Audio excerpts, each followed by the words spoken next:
Ousted MSNBC host Joy Reid is barely hanging on with the Democratic Party. Those are her words, not mine. The lifelong bleeding heart Democrat went scorched earth on the current state of the party. She made these comments during a recent appearance on The Breakfast Club. Let's watch. I've been a Democrat since I was old enough to vote, but I'm barely hanging on, honestly, because at this point, the party is not bigger than the future of my kids. Who cares what the party label is? Give me an effective fighter. If Jasmine Crockett is the most effective fighter, give me Jasmine Crockett. And I really don't care what you have to move around or who you have to disappoint in order to give me her. Just give me her. Reid's support of Congresswoman Jasmine Crockett comes after the progressive firebrand lost a bid to become the top Democrat on the House Oversight Panel. That post instead went to California Representative Robert Garcia. Social media users had a field day talking about Reid's comments. Alternative news account Breaking 911 writes, the Democrat Party is screwed when you lose Joy Reid. They're losing her, but it's not like she's joining the Republican Party, right. That's always the catch here. She's, irritated that the Democratic Party doesn't fight more or is not progressive, or I would probably argue in her case, she is one of those commentators who would like the Democratic Party, I think it's not unfair to say this, to lean more into a kind of progressive cultural identity politics view of things that I've watched a lot of her commentary that, seems to motivate her.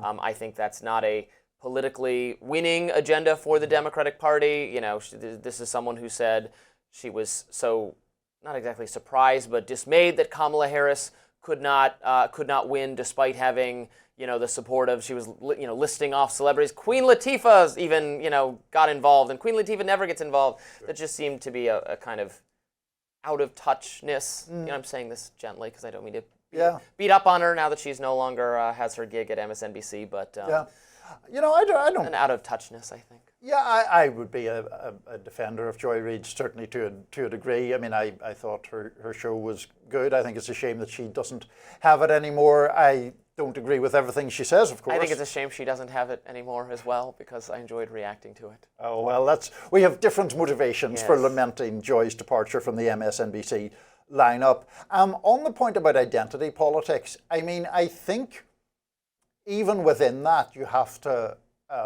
fillet out certain things or different things within that umbrella or under that umbrella have different political appeals. And so Joy Reid, included in that interview with The Breakfast Club, was talking about her children growing up as black people in America right now and having some concerns about that.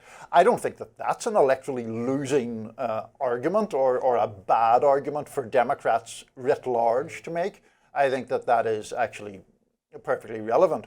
Where I think the electoral consequences of the identity stuff get more complicated are things like the trans issue, where I think there can be much more good faith differences as to what is fair and what is unfair, particularly things like trans people in sports. I do think you made an important point right off the top, which is Joy Reid may be hanging on with the Democratic Party, but because she is to the left of where they are, and she defended in that interview Karine Jean-Pierre, who you may remember, Karine's launching a book sometime soon, and she said that she now views herself as an independent. She didn't, I think it's pretty obvious, mean that she now regards herself as someone in the centre ground who thinks that Republicans have some good ideas. I assume, we'll have to ask her about this if we can when the book comes out, but I assume she means she is feels the label of Democrat can be too constraining.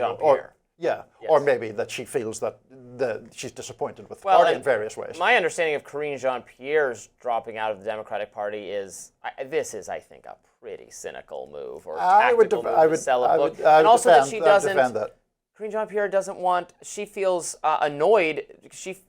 I believe her perspective is that the Democratic Party betrayed Joe Biden, and that's why she doesn't like the Democratic Party, which is not a good sell, I don't think. Well, I would want to have a longer conversation about that and exactly whether that is her sole issue of dissatisfaction with the Democratic Party, because, I mean, she does think that, because that was, I think, written in the publicity material for the book, but it'll be interesting to see what the broader argument is. My point really is, whether it's Joy Reid or Karine Jean-Pierre or anyone else, the dissatisfaction with the Democratic Party shouldn't be mistaken for some softening of their opposition to the Republican Party or conservative beliefs. That's not what's happening here. Yes, although if it means that fewer people to turn out to vote for Democrats, even if the Republican Party is not picking up those votes, if those votes are going to, I guess, the Green Party or just to no one, because they're like, well, I'm not going to bother to vote for these people, I don't like them. That is to the Republican Party's benefit, even if people are not coming into the fold. I remember a former occupant of this chair would have different things to say about that, I think, but I actually happen to agree with you.